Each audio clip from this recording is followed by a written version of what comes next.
Só para fazer um teste, vocês estão me ouvindo bem? Consegue me ouvir?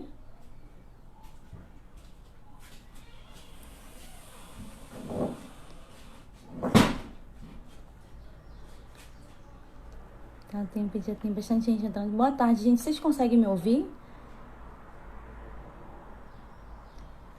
Beleza. Então vamos lá. Já tem pessoas entrando. Gente, boa tarde a todos. Meu nome é Alessandra, sou assistente social da Capemisa. Para quem está chegando agora e ainda não conhece o trabalho, a Capemisa é uma instituição sem fins lucrativos.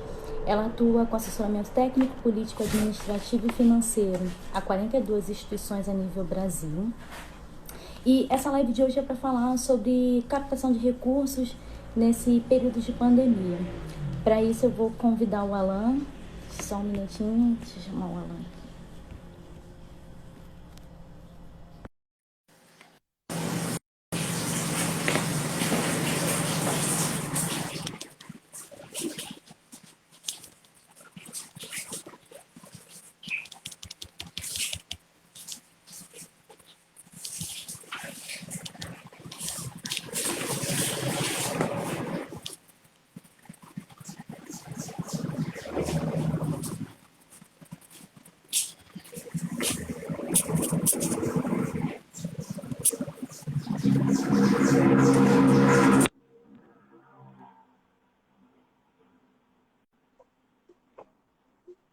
E um de nós está de lado. Né?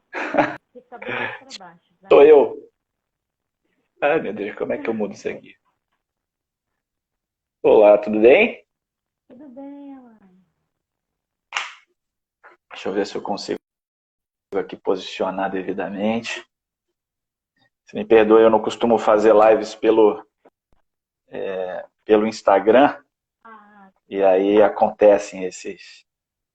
Tá legal aqui? Acho que tá melhor, né? Não sei se está suficientemente bem iluminado, mas vamos lá.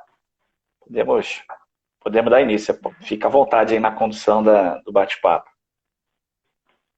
Alan, muito obrigada por ter aceitado o nosso convite. Em nome de toda a equipe da KPMG, nossa presidente, agradeço muito pela sua participação na live, por você nos auxiliar nesse momento.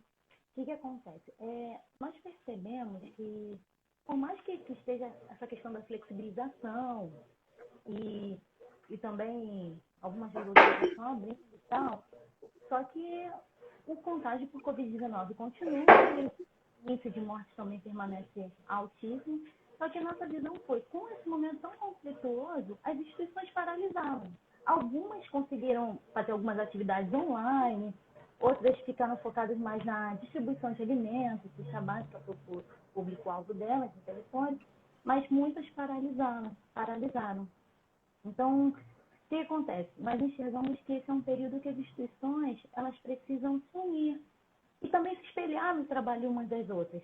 E como a Agência do Bem, ela tem um trabalho de excelência, é referência na área, vocês têm polos e também tem um contato de rede com mais de 800 instituições, gostaria que você explicasse as estratégias que vocês estão utilizando para captar recursos nesse momento de pandemia, porque, de repente, as estratégias que vocês estejam utilizando podem ser boas para as outras instituições, pode surgir ideias para o trabalho ir para frente, já que muitas estão paralisadas, diminuíram a receita, e nós vemos que acabaram assim, mesmo que não sejam recursos financeiros, mas alguns tipos de recursos que elas recebiam hoje também diminuíram muito. Então, hoje a gente enxerga que tem situações que estão em uma questão bem alarmante. Paralisaram o trabalho, não sabem como proceder, os projetos ficaram parados, e precisam de ideias para poder colocar isso para frente nesse momento difícil que é agora de pandemia. Eu gostaria que você falasse um pouco sobre essa questão mesmo de captar recursos e tal. Não, ótimo, vamos lá. Em primeiro lugar, assim, minha saudação, meu abraço a todo mundo que está aí acompanhando, a vocês da Capemisa Social. É um prazer a gente poder se reencontrar ainda aqui nesse ambiente virtual, mediado aqui por uma tela, né, de celular, um dispositivo eletrônico.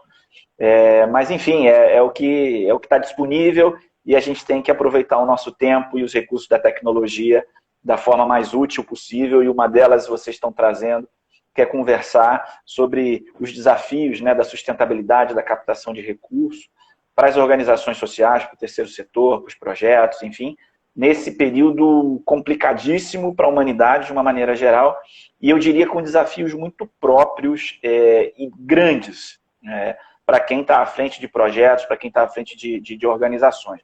Então, mais uma vez, obrigado pelo convite. Em nome da Agência do Bem, eu estou aqui falando em nome da Agência do Bem, né, a organização da qual eu sou fundador e sigo como colaborador. E lembrando, né, que a gente no começo do ano, antes dessa situação toda, a gente estava conversando, né?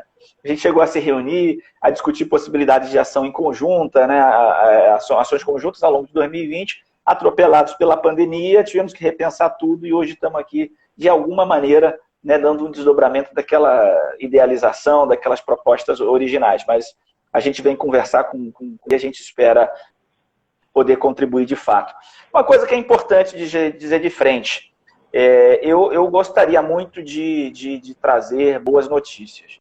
Eu gostaria muito de trazer palavras mágicas ou o segredo do bolo, né? Mas a verdade é que a captação de recursos é um desafio perene, né?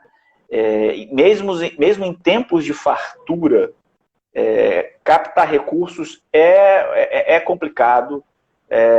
Os resultados não são garantidos e os recursos são escassos. Então é dever e é preocupação de primeira hora, às vezes de 24 horas, 7 dias por semana, né, de todo mundo que está à frente de alguma iniciativa aí da sociedade civil, defendendo uma causa, atuando em alguma comunidade, enfim, como conseguir captar recursos e como prover sustentabilidade para o seu projeto, para a sua iniciativa. No contexto da pandemia, esse que a gente dizia ser um desafio perene, permanente, isso se torna ainda mais difícil, né? E eu vou compartilhar com vocês aqui algumas dessas leituras da realidade, porque, como eu disse, eu gostaria até de trazer uma palavra mais de otimismo, mas eu não a tenho nesse momento. Eu queria ter uma solução para driblar a crise, mas eu não a encontrei. E, a rigor, eu acho que ninguém a encontrou a contento. Existem alguns caminhos? Existem. Para a gente tentar minimizar as perdas. Talvez esse seja o grande conceito o grande olhar maduro, realista que a gente tem que ter nesse momento. Mas, a despeito disso, eu diria para vocês que eu trago, em primeiro lugar, a minha solidariedade, eu trago uma ajuda nessa análise de cenário e eu trago para todo mundo um reiterado convite para a luta. Eu acho que quem abraça o trabalho social tem um sonho, tem uma visão de mundo diferente daquela que se encontra e é movido por uma energia, por um ideal, enfim, pelo desejo e pela imperiosa percepção de que só a luta muda a vida, e se a gente quer mudar a vida, a gente tem que lutar. Então, o momento ele é grave, o momento ele é de desafio, então eu trago, como eu disse, a minha solidariedade, mas eu trago também o reiterado convite à luta. Vamos ter que seguir lutando. Bom, na verdade, pegando um pouco do contexto de fundo, né, pré-pandemia, eu tenho dito aí por onde a gente tem conversado sobre esse tema, que o Brasil, a gente é vítima, todo empreendedor social, toda liderança de projetos sociais, de alguma iniciativa do terceiro setor, de uma espécie de tempestade perfeita. Existe uma tempestade perfeita que se abate sobre nós e a gente tem que se virar debaixo dela. E que tempestade perfeita é essa, principalmente quando a gente fala de captação de recursos, de sustentabilidade financeira dos projetos? Primeiro, nós somos um país com uma cultura cívica de participação cidadã muito incipiente, né? Então, existem diversos levantamentos internacionais que apontam sobre isso e, de uma maneira geral, o brasileiro não é muito atento, predisposto a atuar civicamente, né? A gente tem aquela descrença na política, por exemplo, que é uma parte do que diz respeito a essa atuação cívica.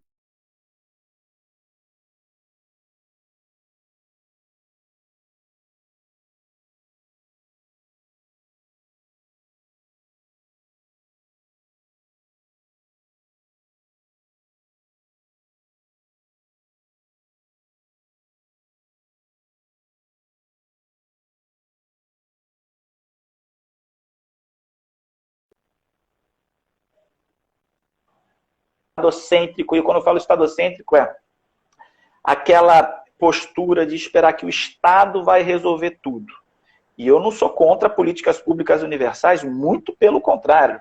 Né? Como eu disse, vocês não estão conversando aqui com um liberal, muito pelo contrário. Ao mesmo tempo, né, uma sociedade democrática e forte, ela precisa de uma sociedade civil dinâmica, de uma sociedade civil participante. Né? E esse sentido de mobilização que a gente comentava, ele tampouco tem sido observado no nosso passado, ao longo da nossa história. Então, esse seria um primeiro item, né, de uma tempestade perfeita, que eu digo, e na verdade tem 3 itens. O primeiro é esse, né? A nossa baixa ou incipiente cultura cívica, de participação cidadã nos grandes problemas, nas grandes questões sociais. O segundo item também um baixo índice ou de percentual de doações, né? Assim, o quanto que a sociedade, o quanto que o cidadão, e aí a gente tende a ir mais de uma forma no varejo, mais atomizada, né? Mas isso tem reflexo também no meio corporativo, empresarial, mas vamos falar da pessoa física, né? do cidadão comum. Comparados também com outros países, com outras nações, que têm processos históricos distintos, uma cultura também de formação do seu país, enfim, também diferente da nossa, onde as doações de pessoas físicas, a disposição de contribuir financeiramente para alguma causa, para algum projeto, tem trazido resultados muito mais interessantes, valores, montantes, muito maior monta do que a gente tem no Brasil. Né? Então, assim, se nós vamos comparar também, né, qual o percentual do salário, qual o valor per capita que em outros países, na Europa Central, nos Estados Unidos, etc., que a população, que a pessoa física costuma doar para alguma causa, para alguma ONG, para algum projeto, a gente vai perceber, né, que nesses outros países também existe uma disponibilidade para doar, para ajudar, muito maior do que a nossa. E quando a gente, em alguma pesquisa, algum levantamento desse, a gente rivaliza, a gente chega perto, parece até que a gente tem um resultado interessante, quando a gente mergulha nesses números, a gente se dá conta que, geralmente, né, doações ligadas a questões religiosas, até o dízimo, muitas vezes, que as pessoas recolhem ou pagam para suas ações. Eu não estou fazendo aqui nenhuma crítica para quem age dessa forma, não. Apenas dizendo que são naturezas diferentes. Né? Não é exatamente, eu diria que assim, a contribuição para a igreja, o dízimo, não deveria ser contabilizado junto com a doação para uma ONG, porque são finalidades, são processos distintos de convicção, de participação, etc. E muitas vezes esses levantamentos trazem esses números agregados. Quando isso acontece, o Brasil até sobe no ranking de uma forma interessante a limpar, entender de fato a natureza de alguma coisa, dessas coisas a gente percebe que a doação para as ONGs, para o terceiro setor, para a manutenção dos projetos, infelizmente a gente deixa muito a desejar frente a esses outros países e, obviamente, deixa a desejar para as organizações, né, aqui do nosso Brasil, que precisam tanto de ajuda, precisam tanto de colaboração, esse seria o segundo fator, o segundo ponto. E aí a gente tem o terceiro, não menos grave, né? O terceiro setor, e principalmente, né, o acrônimo, ou essa sigla, ONG, ele vem cercado de um estigma histórico de muitos anos, muito pesado, muito carregado. Por quê?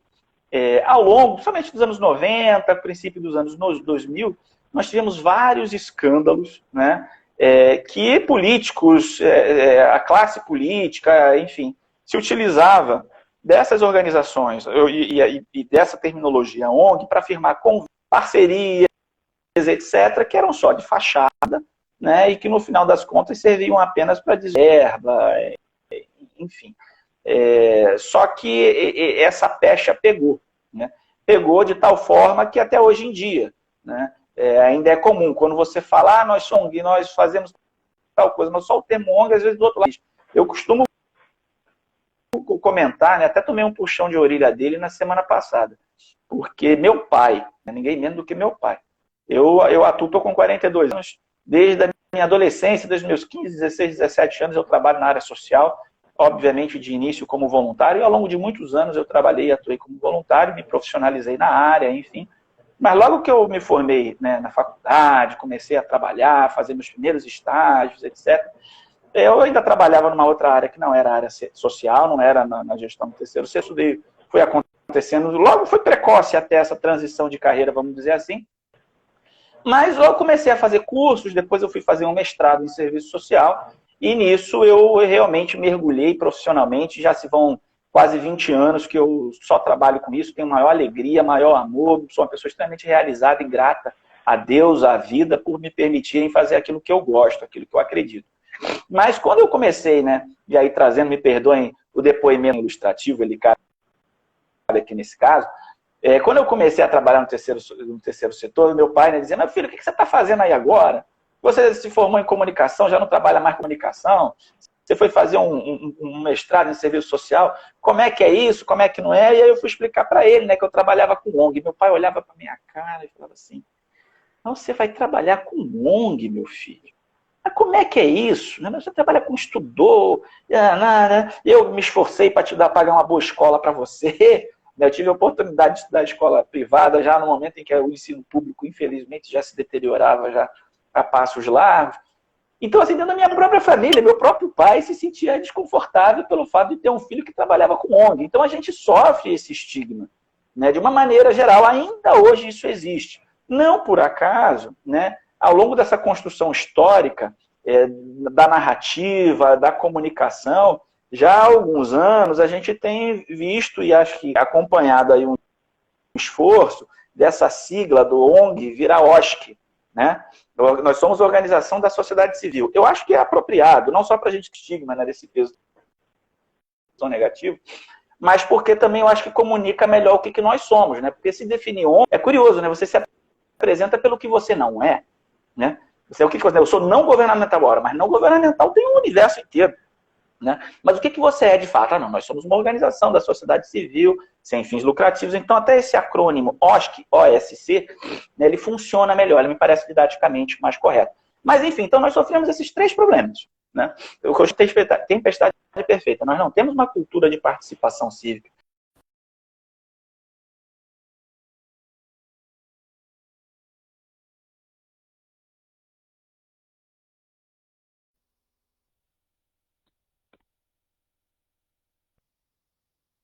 Eu acho que o Alan caiu. Deixa eu ver aqui. Ou a internet dele ficou. Vocês estão me ouvindo? Estão me vendo? Estão me ouvindo?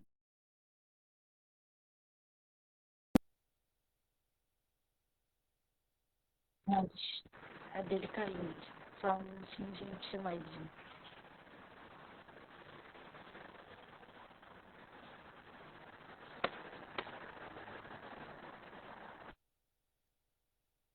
Olá, voltamos. Oi. Eu caí sozinho ou caímos todos? Acho que você caiu sozinho. Ah, gente, desculpa, me perdoe, eu não sei, simplesmente fechou aqui para mim de repente, mas ótimo, já estamos de volta. Então, a gente sofre, então, como eu dizia, desses três problemas, né? Essa baixa cultura de participação cívica cidadã, eventual, né, de disponibilidade, e isso se aplica numa comparação com outros países, né? E em terceiro ponto, o que a gente está chamando desse estigma da corrupção, como se o terceiro setor, as ONGs, fossem um segmento no qual se aproximassem pessoas, políticos, enfim, interessados em algum tipo de falcatrua, em algum tipo de desvio, etc. Então é sempre um desafio a gente se apresentar com legitimidade e conquistar a respeitabilidade logo de cara frente a um novo potencial doador. O contexto da pandemia, e aí entrando no nosso momento presente, ele reforça isso. Eu acho que está com eco aí, eu estou me ouvindo, não sei se é do seu... Isso, agora melhorou. Não sei. Talvez esteja vazando aí para... Não sei se é do seu fone de ouvido, mas enfim. Tá bem baixinho, tá bem de fundo. Eu tô ouvindo um pequeno eco, mas tudo bem. A mim não atrapalha, não. Vamos seguir em frente. Mas no contexto da pandemia, então, gente, todos esses desafios, todas essas dificuldades, eles se agravam, né? E por quê? Vamos lá. Eu acompanhei somente nesses últimos dias, dessa semana, dados oriundos do Banco Central Brasileiro, agentes de mercado variados, dizendo que o PIB brasileiro, em função da pandemia, o PIB, que é o Produto Interno Bruto, que é um índice, né, um número através do qual se calcula a riqueza que o país é capaz de produzir naquele período de 12 meses, de 1º de janeiro até 31 de dezembro, né? Ou seja, é o produto interno bruto, o conjunto de riquezas que o país produziu naquele ano. Uma expectativa de redução, né, dessa produção, desse produto, dessas riquezas nacionais, frente ao ano de 2019, da ordem de 6%, 8% e até 11%. Cada um diz uma determinada referência, etc. Né? É tudo meio que achismo, previsão, meio que bola de cristal, mas existem elementos, né, que esses diferentes agentes estão apontando. Uns dizem, olha, vai cair o PIB de 6%, vai cair o PIB 8%, e existem outros que dizem que vai cair 11%. E existe, historicamente, se a gente for resgatar isso, linhas paralelas. O que são linhas paralelas, né? No índice lá daquelas curvas, quando a gente vai olhar um gráfico, que sempre que a riqueza nacional cresce, as doações crescem. E sempre que a riqueza nacional cai, as doações, aí aqui esse paralelismo até se perde, elas caem e tendem a cair, né, num índice ainda maior do que o da riqueza nacional. Então, por exemplo, o PIB do país cai 10%, a tendência é que a doação das empresas, sobretudo, patrocinadoras, etc., que tem programas de investimento social e tal, o orçamento delas para o ano seguinte, para doações, para patrocínio de projetos, tende a ser maior do que esses 10%, que foi o índice geral da economia, e que não caberia muito bem a gente aqui mergulhar. Então, ou seja, se a gente tem uma previsão de que um cenário que a gente já está com um problema de estagnação econômica por conta do isolamento, por conta da pandemia, se dá ordem entre 6% e 11%, e pode até piorar, né? A gente não sabe como é que serão os próximos meses ainda, o cenário para todos nós que dependemos de uma economia mais forte é um cenário muito preocupante. Né? Muito, muito, muito preocupante. Então, a gente já tem um horizonte aí de curto prazo. Muitas organizações já estão percebendo isso no presente, desde a primeira hora da pandemia. E a gente pode ter certeza que os próximos meses e os próximos anos, realmente, a realidade é preocupante. Nós teremos uma diminuição da verba disponível para doação, para apoio a projetos, para patrocínio de ONGs, para o fomento das ações e das iniciativas do terceiro setor. Essa é uma realidade que está dada, né? E o nosso desafio de hoje é tentar lidar com essa realidade. Como nós podemos agir para minimizar as perdas e potencializar algumas oportunidades que podem surgir. E algumas coisas já começam a ser apontadas e a gente já começa a perceber. Talvez alguns de vocês tenham acompanhado, esse é um dado super concreto, super recente. No dia de ontem, a Prefeitura do Rio de Janeiro, o prefeito Marcelo Crivella, baixou um decreto desvinculando, né, algumas fontes de receita que eles diziam estarem vinculadas para alguma destinação específica, para que a Prefeitura possa acessar esses recursos e usar de uma forma indiscriminada, né? Então, vamos dizer, tinha lá um recurso destinado para assistência social. Então amanhã, se o prefeito quiser, não vai ser mais da assistência social. Eles podem ir até os fundos, etc., e destinar para o que eles bem entenderem. O Fundo da Cultura, e a ênfase da notícia, que saiu em alguns jornais, falava precisamente disso. Existe um mecanismo, né, da Lei de Incentivo à Cultura, que é a lei do ISS, através da qual a prefeitura renuncia a arrecadar parte daquele imposto pago pelas empresas, né, que atuam no município, e essas empresas podem optar, ao invés de pagar essa parte do imposto, e apenas uma pequena parte do imposto que elas recolhem, ao invés de pagar para a prefeitura, identificar algum projeto cultural, e muitos projetos culturais têm o viés, né, sociocultural. A Agência do Bem, por exemplo, que é a organização que eu represento, faz uso desse mecanismo, tem um grande projeto sociocultural em andamento e que parte dos recursos são oriundos justamente dessa lei do ISS. Com a mudança, né, estabelecida ontem, abre-se uma possibilidade para a prefeitura, vamos dizer assim, abocanhar esse recurso que já estava destinado, contrato assinado, publicado no Diário Oficial do município, e não mais a prefeitura repassaria esses recursos para os projetos que foram aprovados, que captaram os recursos junto a essas empresas que são tributadas pelo ISS, etc. E a prefeitura simplesmente vai lá, abocanha e poderia gastar e aplicar do jeito que ela quiser. E projetos, por exemplo, dando uma referência muito concreta, como da Agência do Bem, que já começou desde janeiro, vai até dezembro, e que não recebeu, né, de todo o montante que captou, que assinou o contrato, que a prefeitura, que o secretário de Cultura assinou, publicou em Diário Oficial, etc., a gente recebeu o repasse de aproximadamente 30% dessa verba. Aproximadamente 30%. E a gente corre o risco de ficar à margem, né? Estamos executando o projeto, tem todas as despesas a honrar, salário de equipe, o atendimento das nossas crianças nas comunidades, etc., toda a estrutura de pagamento, e a prefeitura, usando o pretexto, né, da pandemia, pegou esse recurso e vai destinar para outra coisa. E eu não estou aqui fazendo um discurso político, não, estou trazendo uma realidade muito concreta, isso é que é importante, porque isso também tem acontecido no setor privado, ainda que se faça de uma forma mais dialogada, ainda que se faça de uma forma menos abrupta, etc.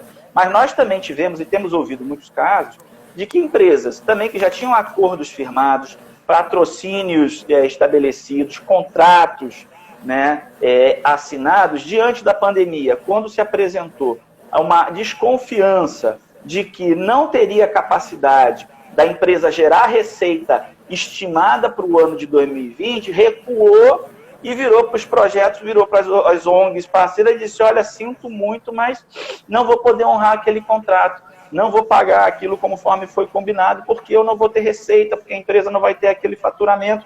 Ou seja, está todo mundo tendo que repensar as suas atividades, as famílias, como nós, né? As famílias. A gente tem o nosso orçamento familiar, se um membro da família perdeu o emprego, se o outro teve uma redução do seu salário, aquela verba que ele destinava para doação para uma creche, para um abrigo, que ajudava lá com 20, 30, 40, 50 reais uma ONG de um amigo, de alguém que ele conhece, de uma causa que ele julga relevante, ele já se repensa e vira, olha, infelizmente no mês que vem eu não vou ter mais como te ajudar, né? Eu vou precisar suspender, vou ter que reduzir a minha doação, eu doava 20, vou passar a doar 10, vou passar a doar 15.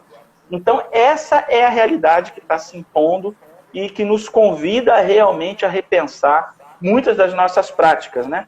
O que a gente, então, tem percebido, além desse enxugamento, tem um outro fenômeno também importante da gente reparar. Essas grandes fontes de financiamento, as empresas, enfim, elas têm feito um redirecionamento, principalmente para ações de ordem assistencial.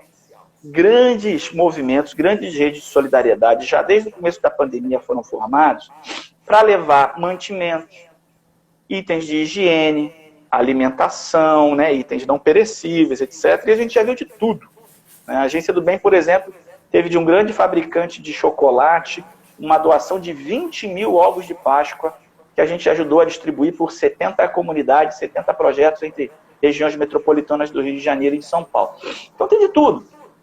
Seja porque tem produto encalhando, já que o comércio, né, civil durante alguns meses, agora retornando, já que o comércio civil ao longo de alguns meses, por determinação legal, por decretos, enfim, do município, do estado de se manter fechado, nos vimos obrigados, essas empresas, melhor, se viram obrigadas a doar seus produtos, outros que não, entendendo, olha, tem muita gente perdendo emprego, gente que é trabalhador informal, né, não está podendo sair de casa, ou sai menos de casa, mas os seus empregadores não estão aceitando que essa pessoa chegue e trabalhe, enfim, todos esses constrangimentos que a quarentena, o isolamento, a gente sabe que aconteceram.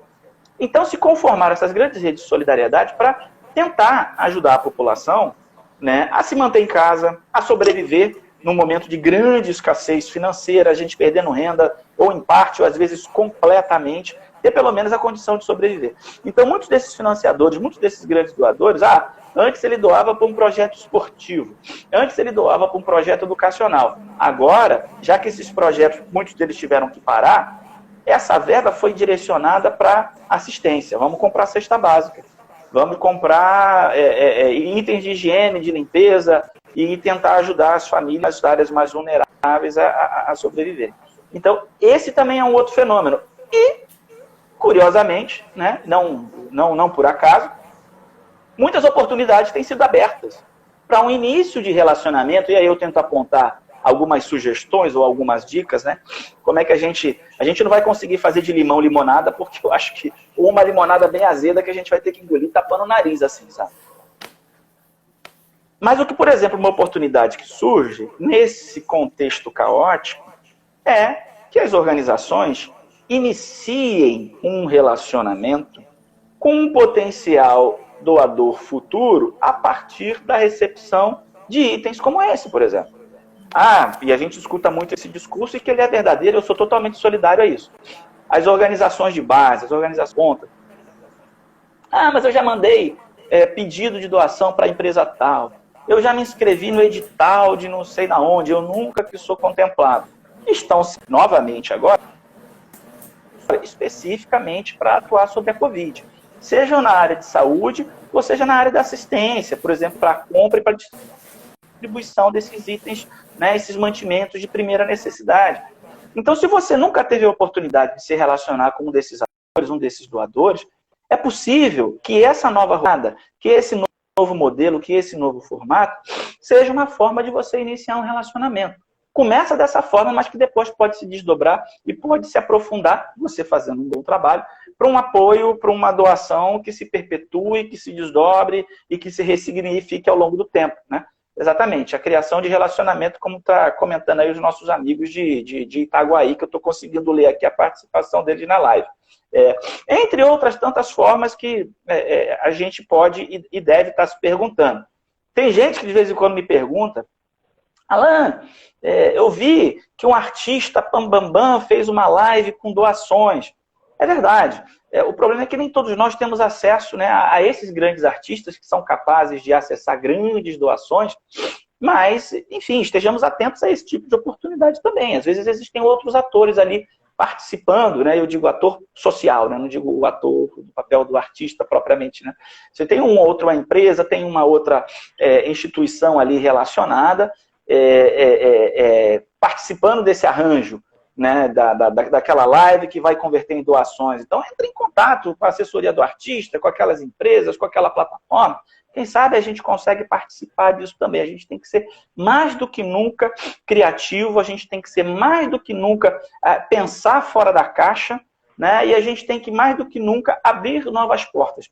Uma das coisas que a gente mais fala em toda oportunidade onde o tema captação de recursos se apresenta diversifique as fontes de arrecadação. Diversificar as fontes de arrecadação. E a gente está citando aqui alguns desses exemplos que estão surgindo. E eu vou trazer ainda uma terceira possibilidade, que pode parecer muito distante, mas eu vou mostrar para vocês que não é.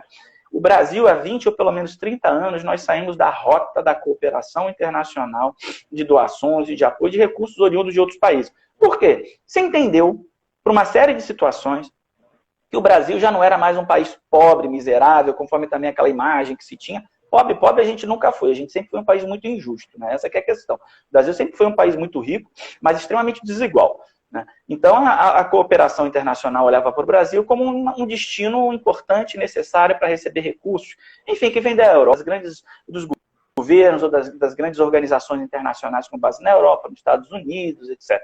E a gente saiu dessa rota pela estabilidade da moeda nos anos 90, pelo avanço dos programas sociais, de distribuição de renda, de inclusão social, a partir dos anos 2000, etc. Então, o Brasil, todo mundo falou assim, não, o Brasil está mais ou menos ali mostrando um caminho, vamos ajudar a África, porque lá o negócio continua feio. Vamos lá para o Sudeste Asiático, que ainda existem bolsões de pobreza e miséria ali, que emergentes e essa situação de necessidade é mais profunda e mais concreta do que o Brasil. O Brasil já está encontrando o seu caminho. Essa era a leitura que se fazia.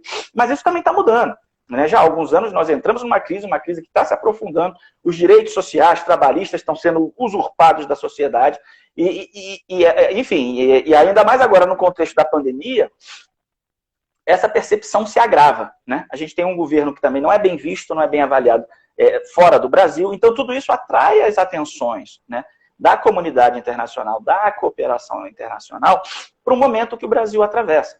né? Então, se ela diminuiu, mas nunca acabou a cooperação internacional, e em momentos como esse, e inclusive em momentos como o da Covid, que nós caminhamos a passos largos para sermos campeões mundiais em número de contágio, em número de vítimas, etc., o Brasil está no foco da cooperação internacional, dos países desenvolvidos, das grandes organizações.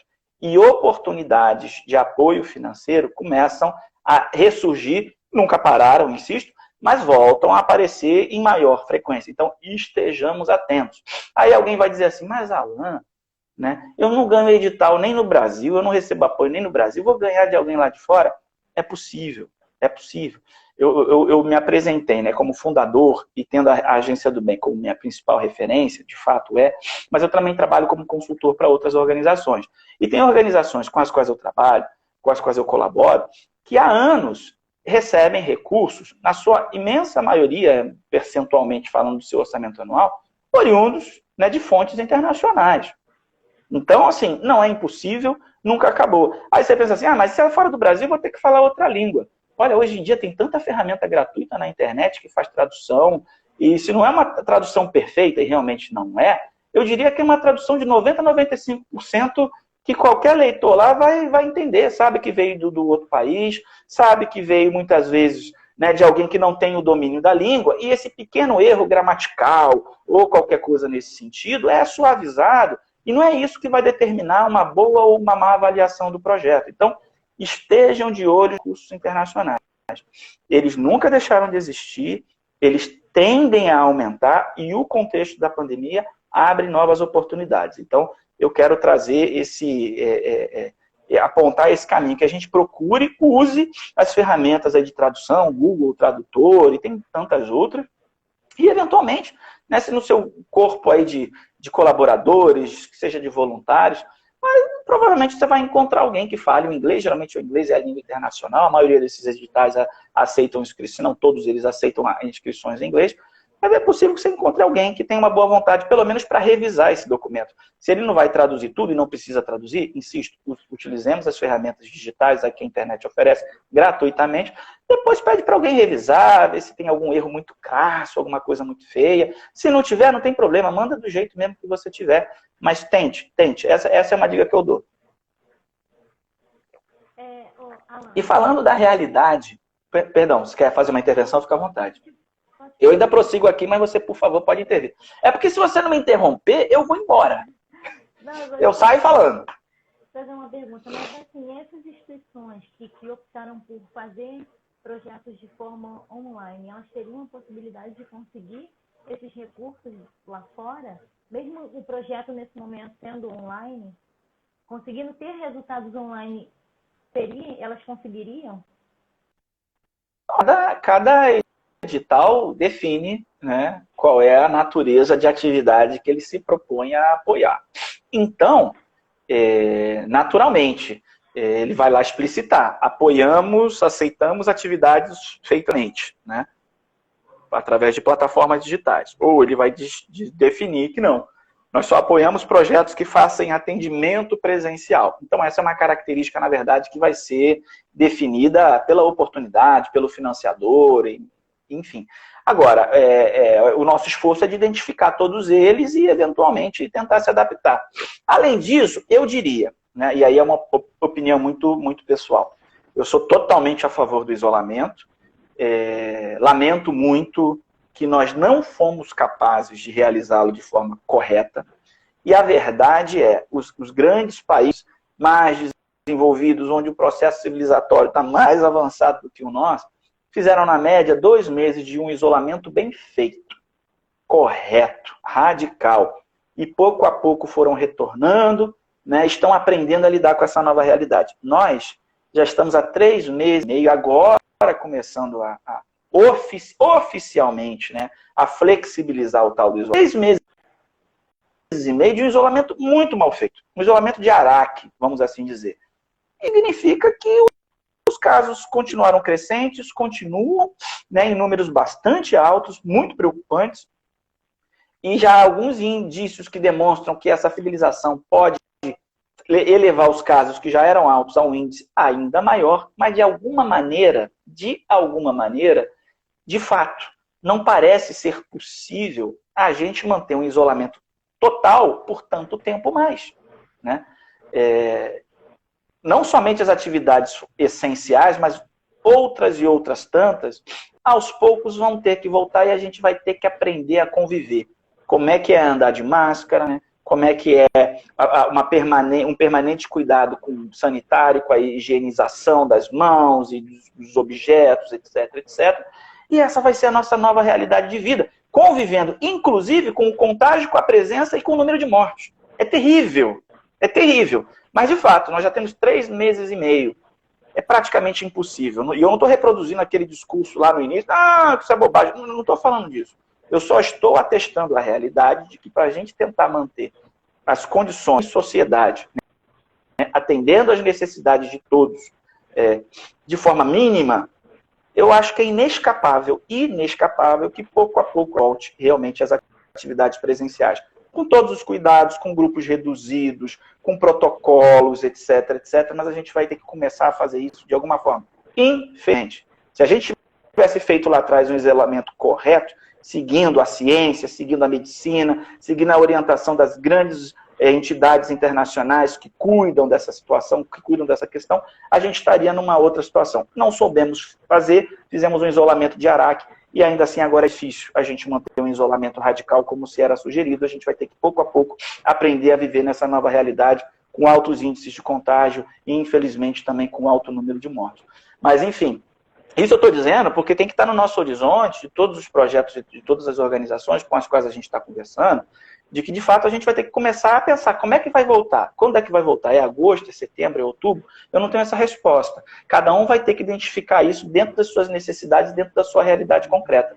Mas, fatalmente, em algum momento dos próximos meses, a gente vai precisar retornar. Queira Deus, e as autoridades contribuam para isso, para que esse retorno, né, se dê com o melhor controle, com as orientações adequadas, isso pensando no coletivo, mas nós individualmente, de forma atomizada, nas nossas comunidades, nos nossos territórios, no ambiente institucional dos quais nós somos responsáveis, que a gente também crie esse novo protocolo. Como é que vai ser esse retorno? Eu atendia numa sala de 20 metros quadrados, 30 crianças. Dando um exemplo. Olha, talvez nesse retorno você vai ter que dividir essas crianças em grupos.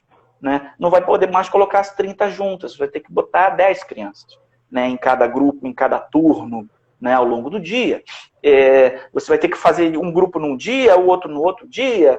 Eu não sei. Vamos ter que colocar pia para lavar a mão, ou ter lá os potes de álcool em gel e ter uma rotina de que a cada 30 minutos todo mundo tem que lavar as mãos, todo mundo só entra e sai do espaço institucional de máscara. Enfim, são protocolos dessa ordem que a gente vai ter que adotar. A gente vai ter que aprender a viver com isso. Né? Mas uma solução definitiva não parece ainda disponível, e isso ainda demanda mais um tempo, que seria a chegada de uma vacina, de um remédio efetivo, etc., específico para essa doença. Então a gente vai ter que realmente se acostumar com essa nova realidade. E qual é o dado interessante, me preocupando aí com o horário, que a gente tem o limite aí da nossa... né? Tem limite a 60 minutos, estamos em 43 minutos. Exatamente. Até, eventualmente, se a gente puder guardar algum espaço de participação, de pergunta de quem tem nos acompanhado aí no chat dessa live. A Agência do Bem fez e aí voltando à questão da captação de recursos, um levantamento logo no começo da pandemia, ainda no mês de abril, no começo do mês de abril, e ouvimos 231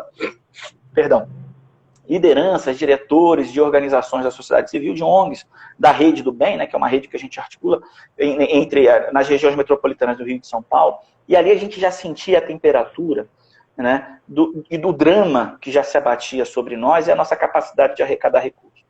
Dessas 231 organizações que participaram dessa pesquisa, 67% delas, ou seja, 2/3 das que responderam, disseram que nas últimas semanas, né, já no começo da pandemia, olha, essa pesquisa foi em abril, elas percebiam uma queda de arrecadação acima de 50% daquilo que elas arrecadavam regularmente no histórico.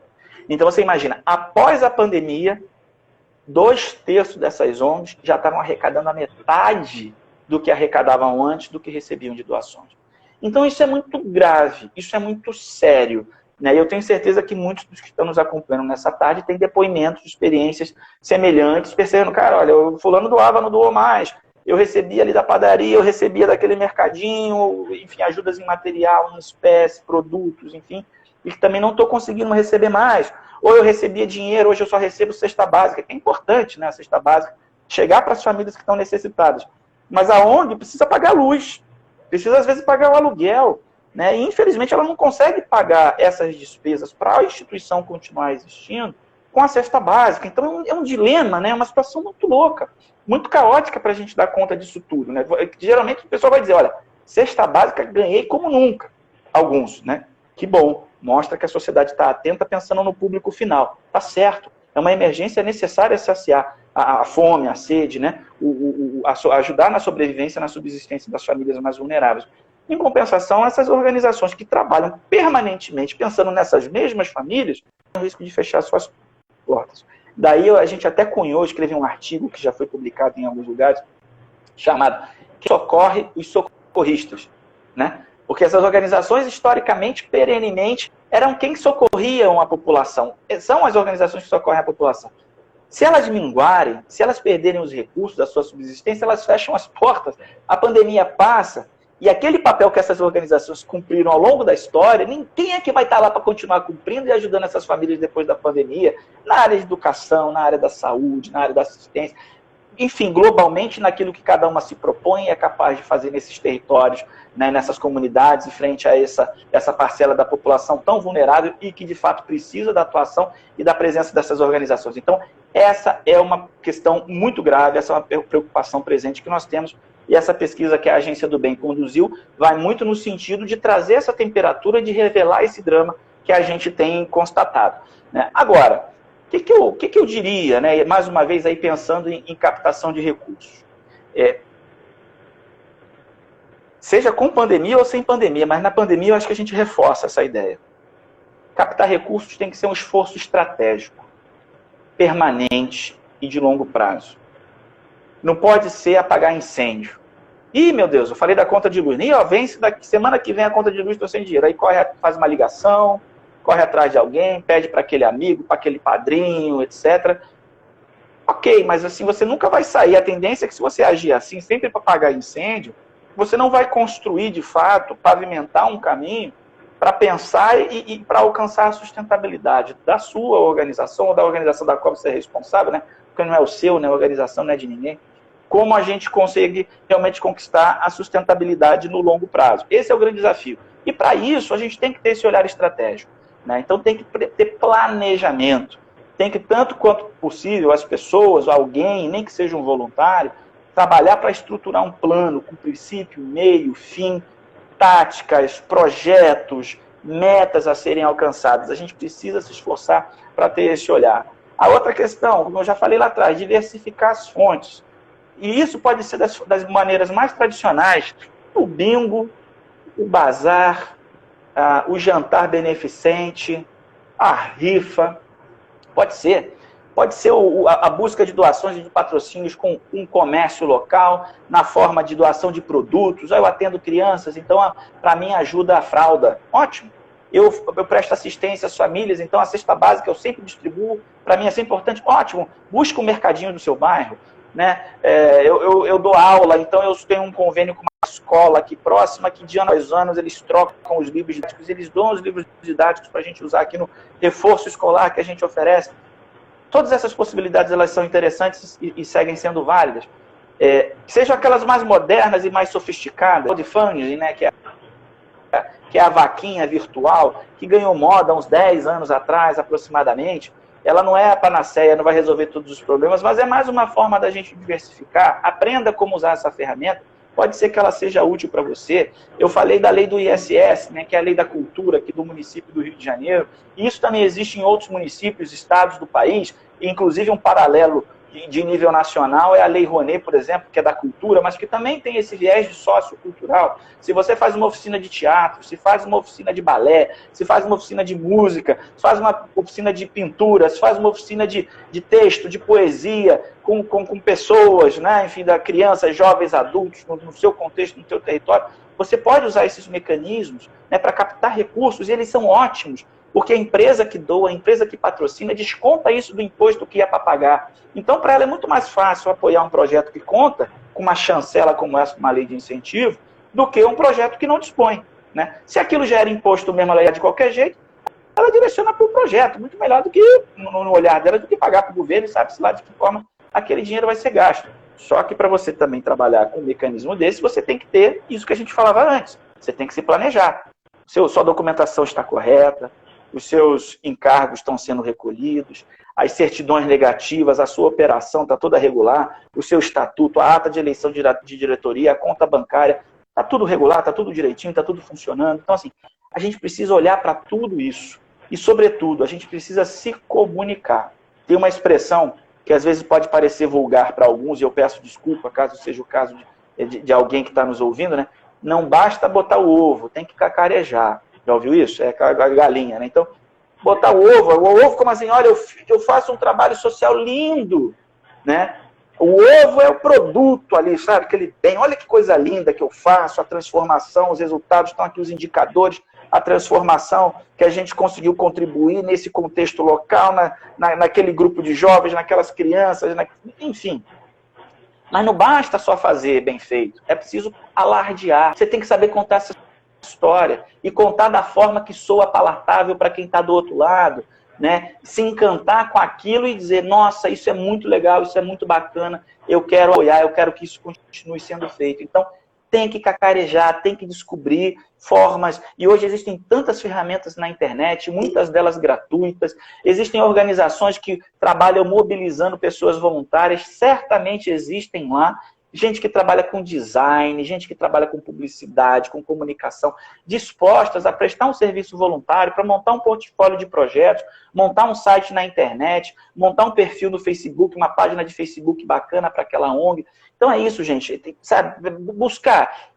Alguns nunca é fácil, e não é mesmo, né? Não quero minimizar os desafios, eu só estou dizendo que é possível e que existem recursos disponíveis. Né, que a gente tenha um olhar estratégico de longo prazo, a gente se esforce nesse relacionamento.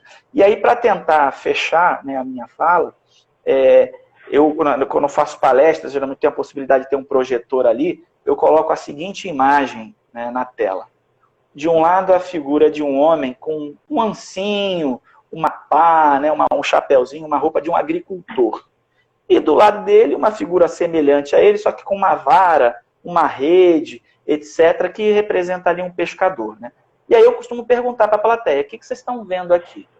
Ah, tem dois homens. Ah, aí vai, né? E a gente vai tentando ali tirar, revelar o que representa aquilo, e aí eu estou conversando sobre captação de recursos. As pessoas não entendem, né?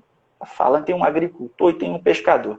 Mas, em resumo, eu digo para elas o seguinte, os dois, né, as duas imagens representam um trabalhador. Né?